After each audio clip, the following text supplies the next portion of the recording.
This is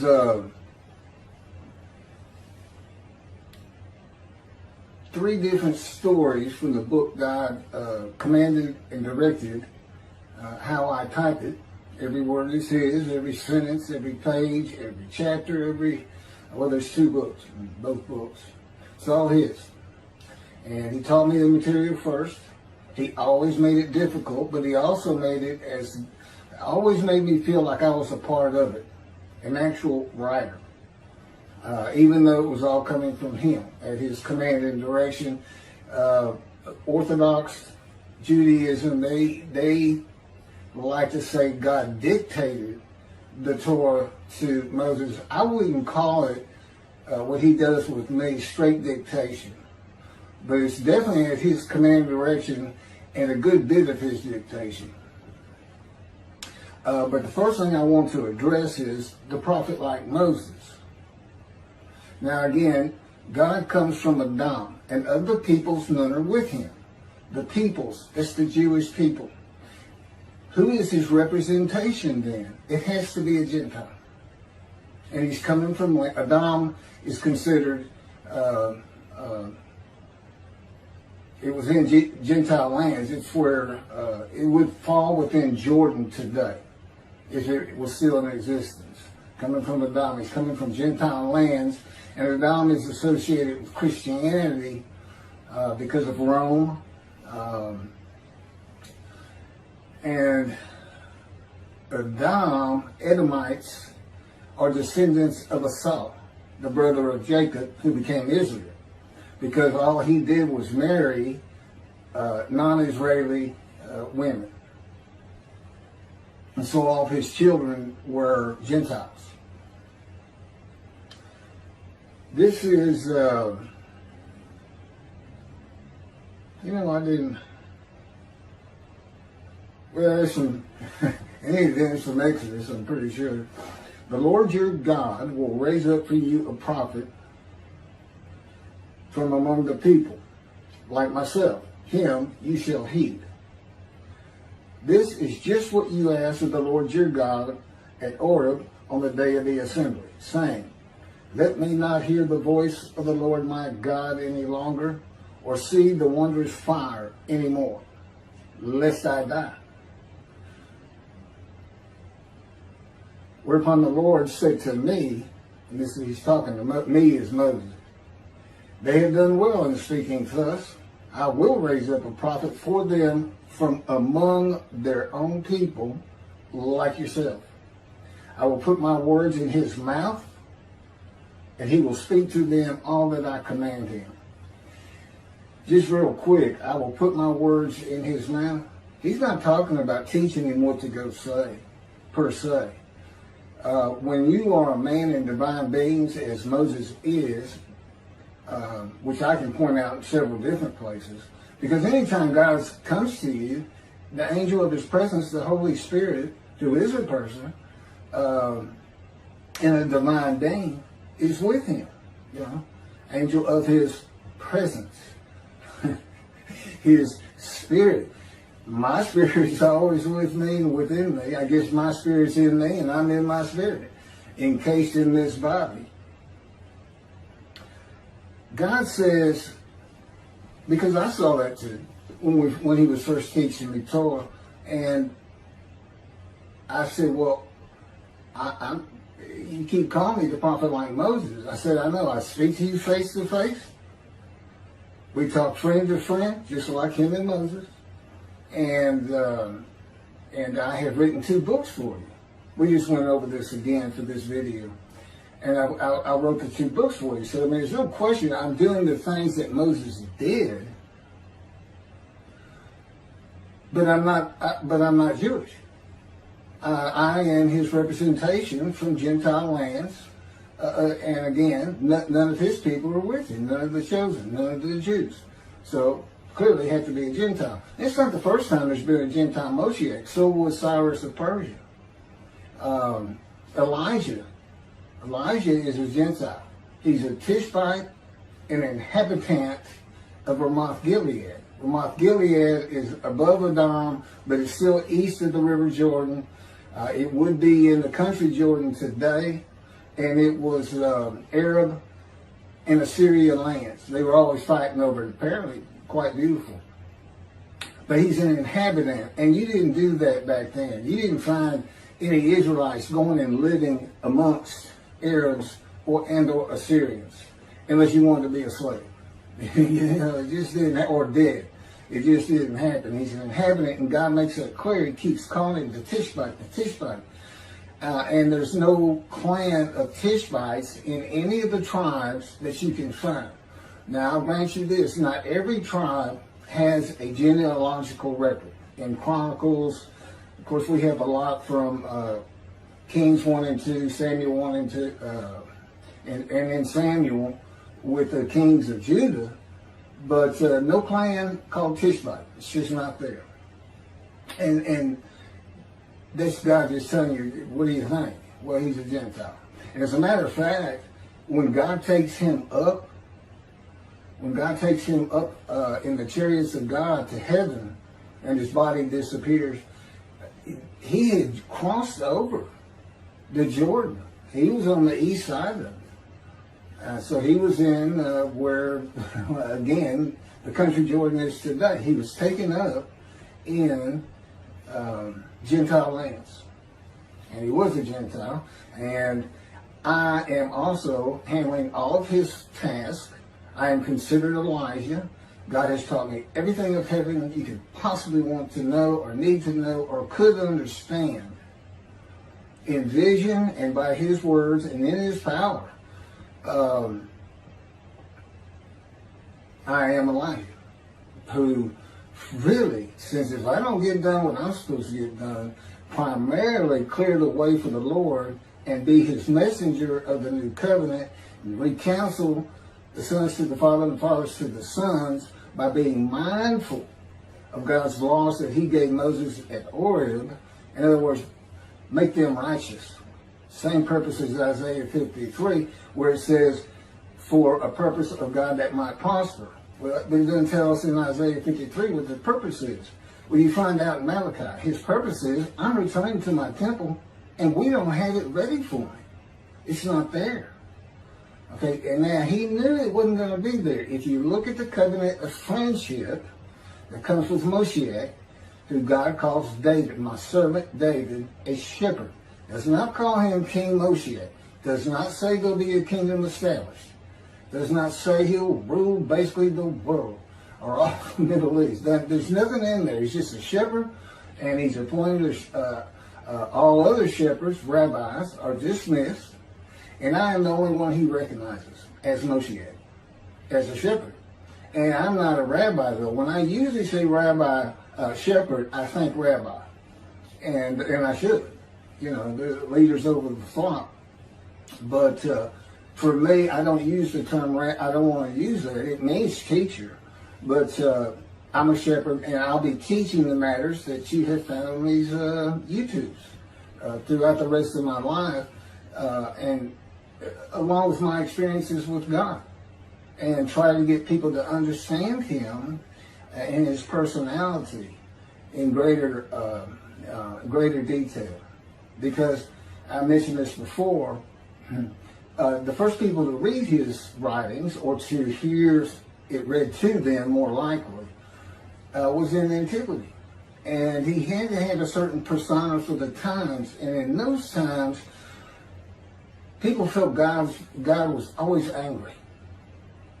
And the concept of a spirit within you going to a spiritual heaven and being with God just wasn't there. That's why you have so much resurrection of the dead. And it was also because they had no medicine, knowledge of medicine and science. You know, we know today you cannot take dust and form a human being. That includes God. God said, now, I could have made human beings something so different than what you know that there could be a resurrection, but they still wouldn't have gone to dust. I'd have made sure of that. But he says, what I have is perfect. But anyway, the bottom line is we know there's no resurrection of the dead. I know it to be fact because it's supposed to happen when I arrive. And when Moshe had come, they were supposed to have the resurrection of the dead. Well, you better hope not. I don't know that you can even fit them into the square mileage of the Israel, much less take care of them. Can you imagine just the Israelites who were in Egypt for 400 years? You know how many people that was? I mean, I don't exactly. I know 600,000 left with Moses, men. That's not counting women and children. Well over 1 million, I'm sure. What are you going to do with those people? They were savage, in a savage time, totally ignorant, no school. They wouldn't understand anything, and you had to take care of them. That's just that group. And you got the Holocaust, 6 million. You got everybody between the Exodus and the Holocaust.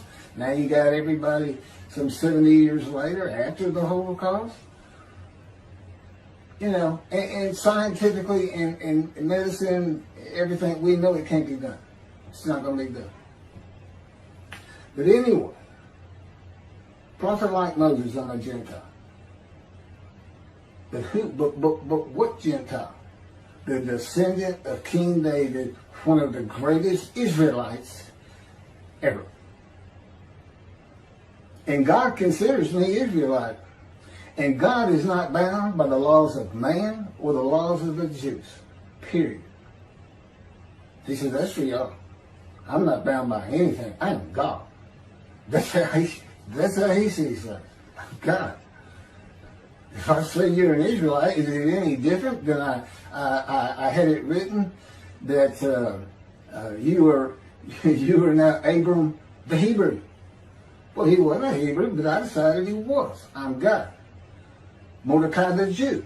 Well, he wasn't a Jew beforehand. God just said, Mordecai the Jew. Now he's a Jew.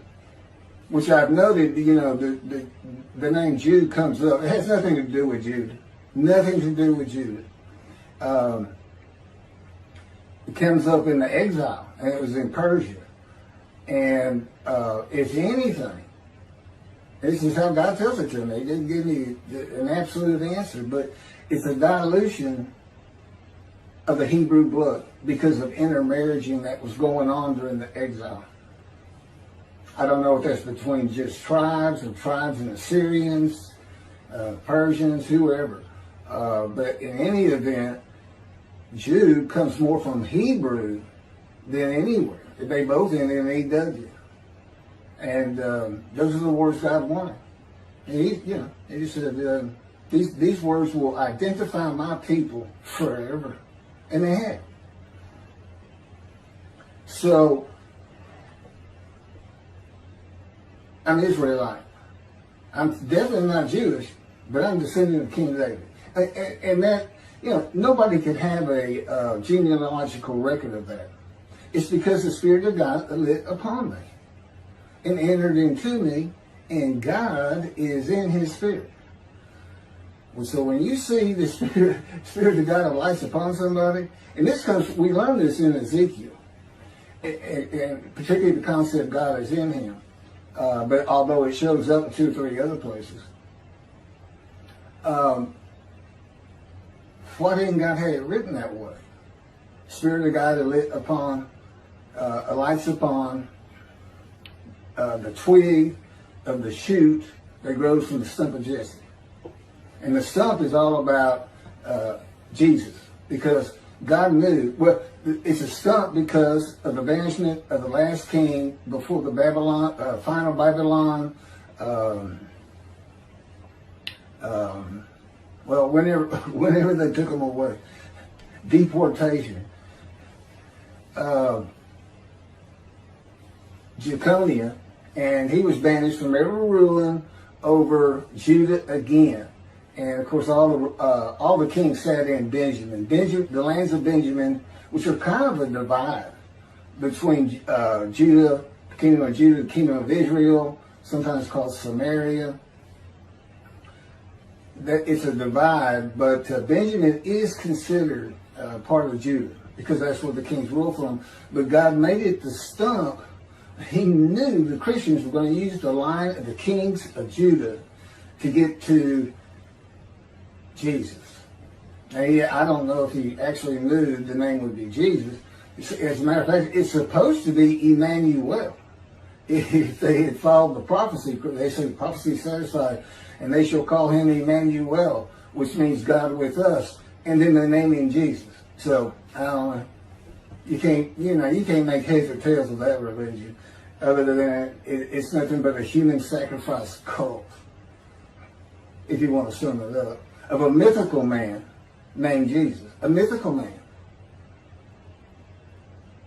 And I've got well, God put forth an argument. This is the only place in the entire book that's not outright backed up by Scripture. A statement such as that he never existed. That it's just a story that started 100 years before the Gospels say he was born. Okay, I'm supposed to move on. I guess I am taking too long. But anyway, so that's why it's a stump. The only ancestral tree we know of from King David through King Solomon. It has to be through King Solomon because they both were given, David was given the Davidic covenant and I guess the Solomonic covenant, I don't know. Anyway, eternal kingships. That's all we had, and so that got cut down, it got banished.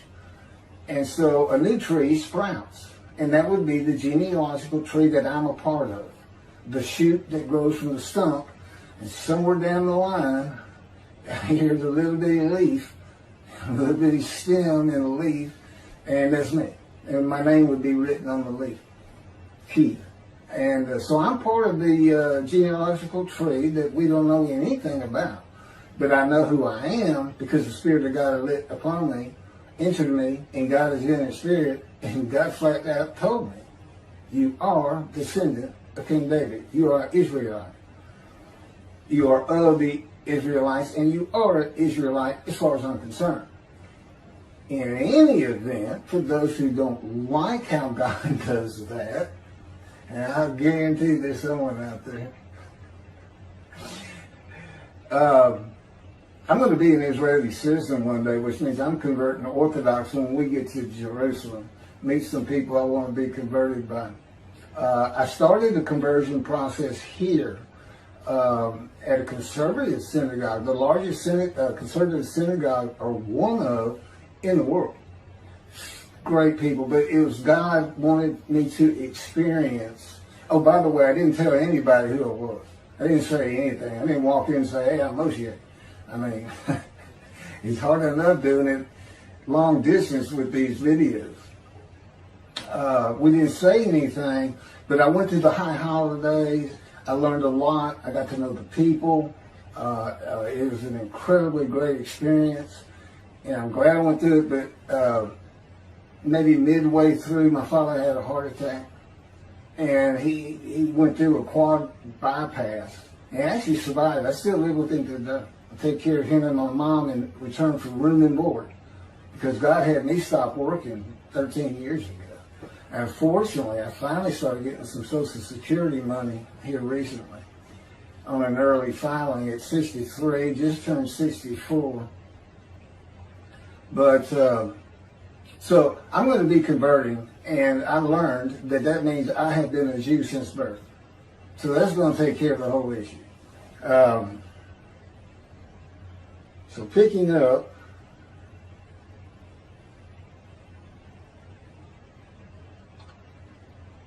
I'm having trouble with my, okay, I'm going to have to take a break and get this fixed, because I can't go on. This is, God's books on here, and I got to have it when I do these videos.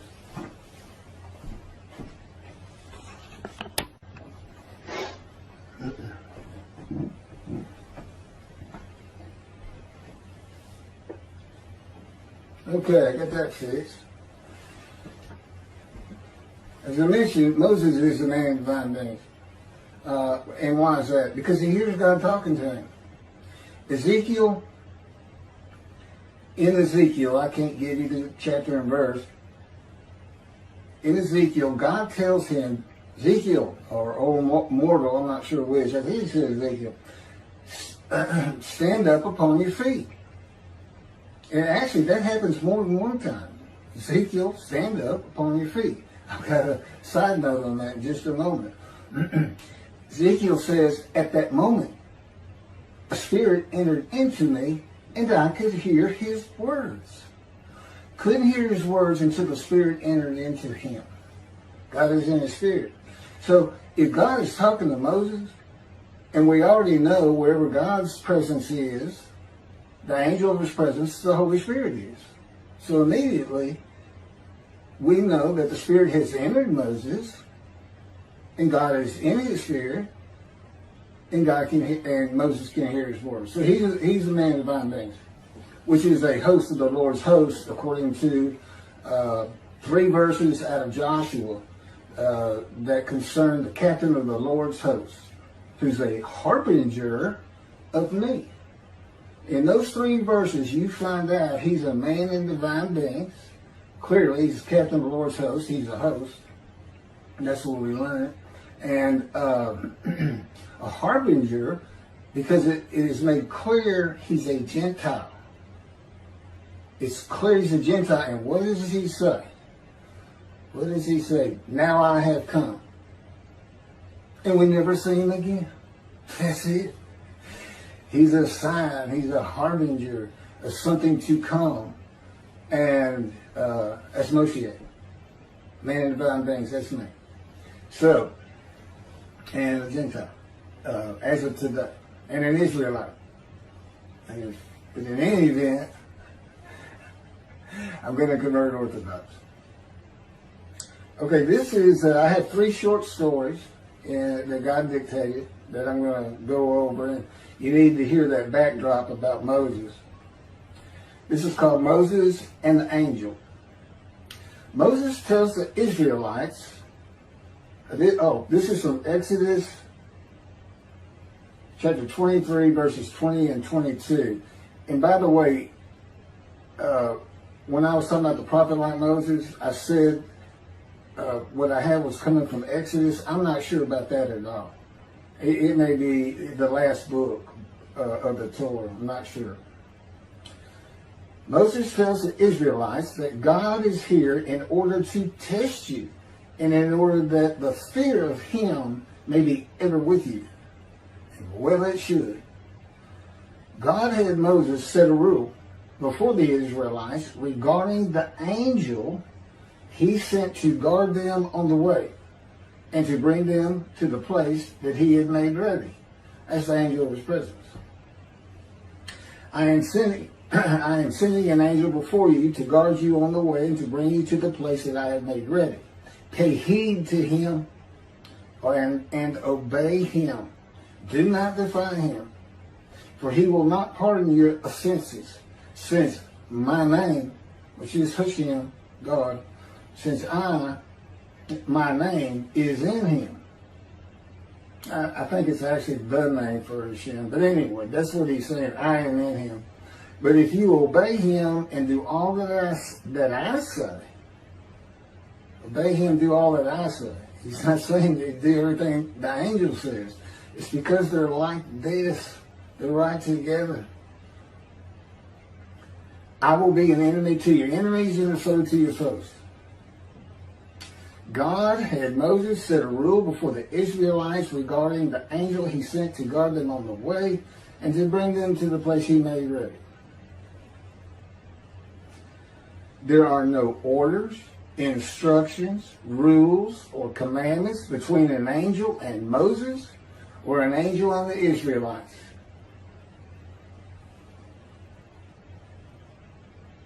Obey him, this, that, this. And yet, we don't have a single account of anything coming from the angel. They all come from Moses. Moses, go tell Israelites chapter 2 Leviticus. They all come from Moses, who receives them from God. This angel is in Moses. Moses is a man with divine beings who is a messenger of God's laws. The divine beings of God, an angel of his presence, the Holy Spirit. A man with divine beings is a host of the Lord's host. The descendant of King David that the Spirit of God alights upon is a host of the Lord's host. One God, one angel, and one man.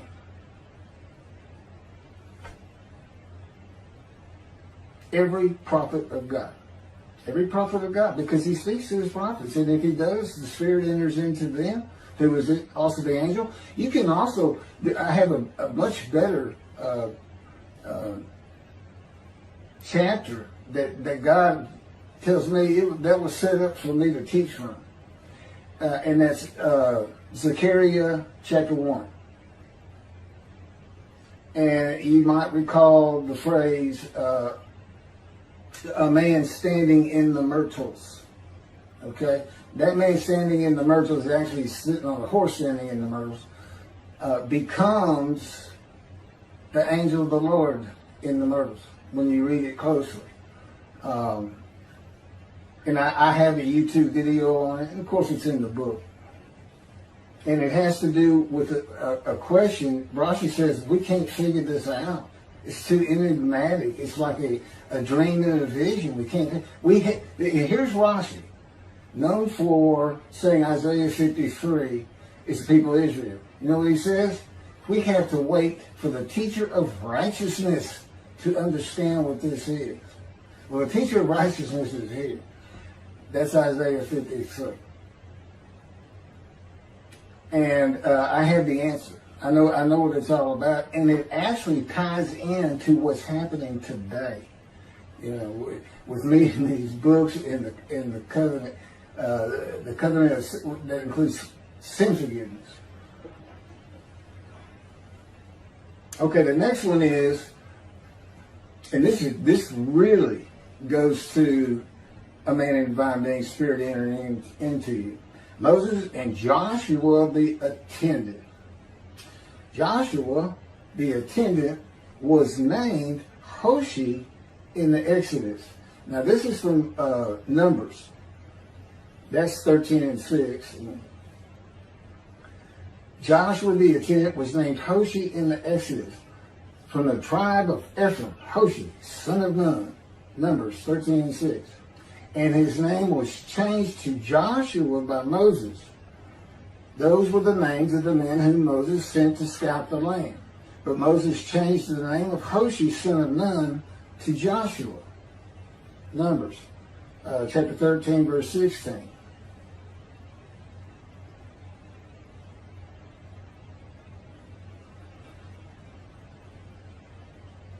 Okay, but here's what's interesting. He's calling him Joshua long before that. He's being called that in the Exodus. Okay, but his name's Hoshi. And he doesn't become Joshua until much later. But in this rendition, you're going to see his name's Joshua. I think that's supposed to kind of cue you in to think about this. Why is that?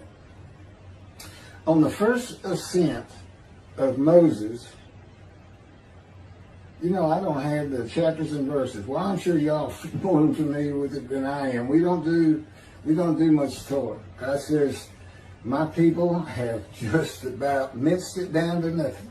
He said, all the good stuff I hid from them, I pointed out to you. It's just like angel of his presence, Holy Spirit. One time he mentions it in Isaiah 63. Not supposed to find it. And then you had the captain of the Lord's host. 3 short verses in Joshua. You know, it's my proof. And I just posted another video regarding Moses. I had found it. I did it a long time ago. Found it this morning before I did this one. And it has to do with the proofs that he took to Egypt to convince 600,000 Israelite slaves to follow him to the promised land. He didn't have much. He didn't have what I had. And it took him one morning. I've had this for years. Okay, so on the first ascent of Moses to the mountain for 40 days and nights and return with the 10 commandments, his attendant Joshua was with him. Joshua made the ascent with him. After Moses descended and would enter the tent of meeting, the Lord would speak to Moses face to face as one man speaks to another. That's when he directs your attention to a place in the tent. And you know, okay, this is where I'm to communicate with him. And it makes it better because it's just like there's an invisible man there, invisible person. And it's better than like I just feel like I'm talking out into the air or something.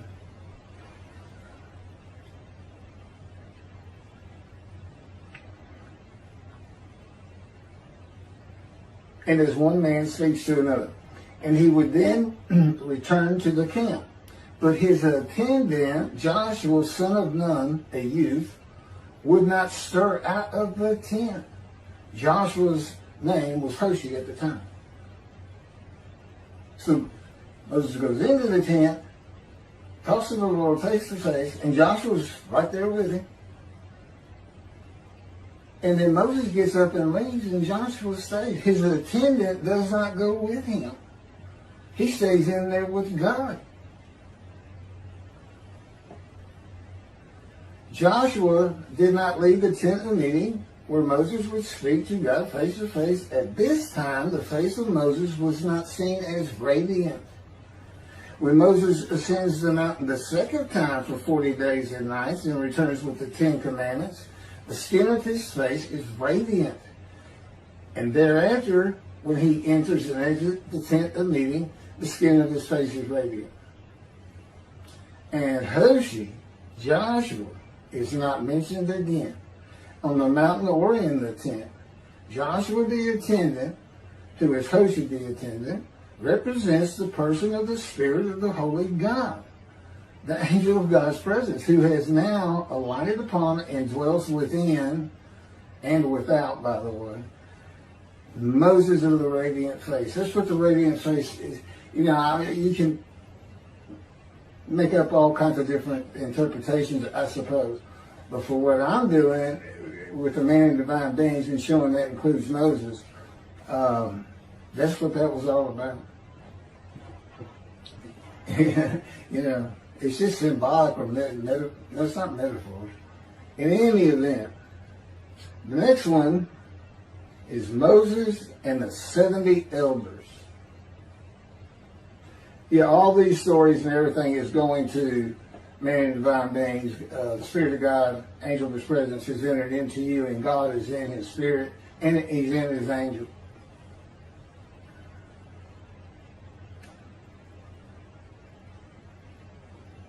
This is Numbers chapter 11, verse 17.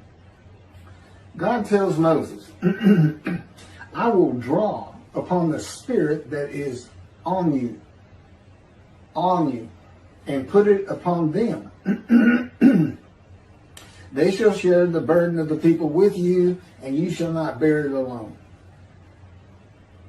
And then God drew upon the spirit that was on him and put it upon the 70 elders. And when the spirit rested upon them, they spoke in ecstasy, but did not continue. That's Numbers chapter 11, verse 25. And Moses said of the 2 elders who were acting the prophet in the camp, speaking in ecstasy, as the Spirit rested on them, would that all the Lord's people were prophets. The Lord put his Spirit upon them. You do become a prophet, because if his Spirit alights upon you, which is an anointment, by the way, God's in him. And from this we know it can be done with 70 people at the same time. That doesn't even come close to what happens in heaven, where God will be the information of your mind.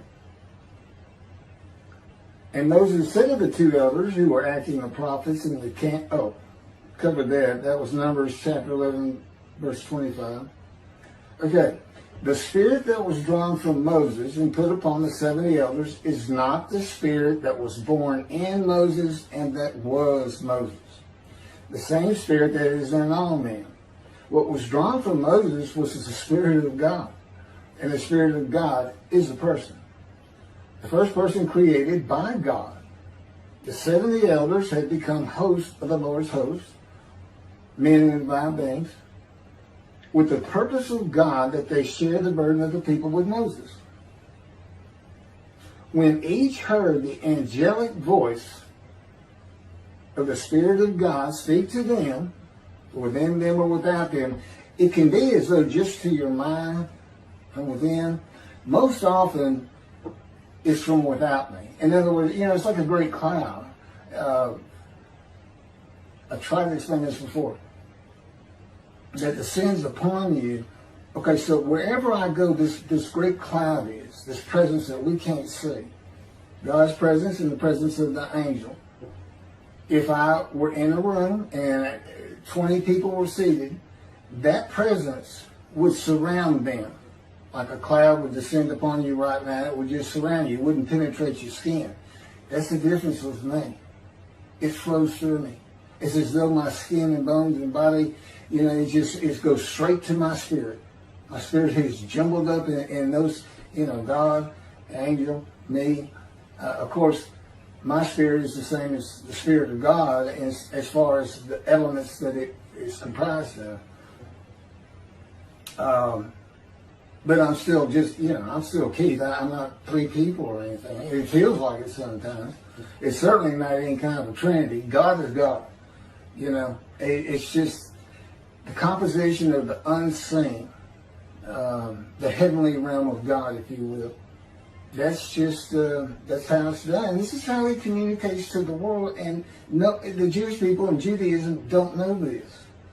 It's another proof of mine. And I can back it up with these little things, these little stories here and there. I backed up my commentary on Isaiah 53 with Ezekiel. Nobody's ever done that. But it's just perfect. You can't deny it. It explains what all those words are. He was wounded for our sins. What does that mean? We're not supposed to have vicarious suffering in Judaism. It's all explained. It's not a problem. Oh, and the angelic voice of the Spirit of God. God's voice is just like an adult. But the angel, they like me to say he sounds like a 5-year-old. Just a young person. But to me, it's more like eternal cartoons. You listen to one of those voices, and they're just different from a 5-year-old. To me, that's too human. And he's not human by any stretch of the imagination. But he has an angelic voice, and it sounds, it's wonderful to hear. I mean, he's my best friend in the world. I don't have any other friends. I've been taken from society in the world for 13 years now. But he's my best friend, and God's my master, and I'm His servant. He's my king, and I'm a serf out in the kingdom, the realm.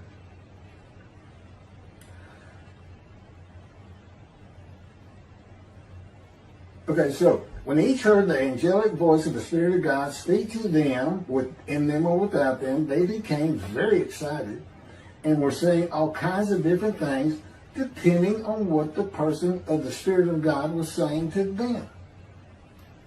Chiefly, we know he's saying, y'all got to help Moses. But, he's a real cut-up. I mean, he'll make you laugh. He'll get you excited and talking loud. And he's a necessary party for God to put a man into the fire of refinement. Believe me, you need him there. It's like good cop, bad cop. That's what it's like. The important part for Moses is that each of the 70 would now, in one accord, have the idea and thought that they would share the burden of the people with Moses. Now, there's no account of God commanding the 70 to share the burden of the people with Moses, but they did. And they did it based on the Spirit of God telling them to. And of course, God's there. The Spirit of God can't do anything without God because He has no power. No angel has power. God is the sole power of the unseen realm of heaven. He's the sole power. He does not create an angel. You read, and this mostly came from Christianity, the archangel, the fallen angel, Satan, this and that. And, I've heard Christians talk about great armies that fight good in the celestial, in the heavenly realm. No, God's it. You know, he's the power. Now, he can, if he sends an angel on a mission to do something in particular, which would be a rarity, if I can't even think of one. But if he did, he basically would send, his presence would go with that angel, and he would have the power.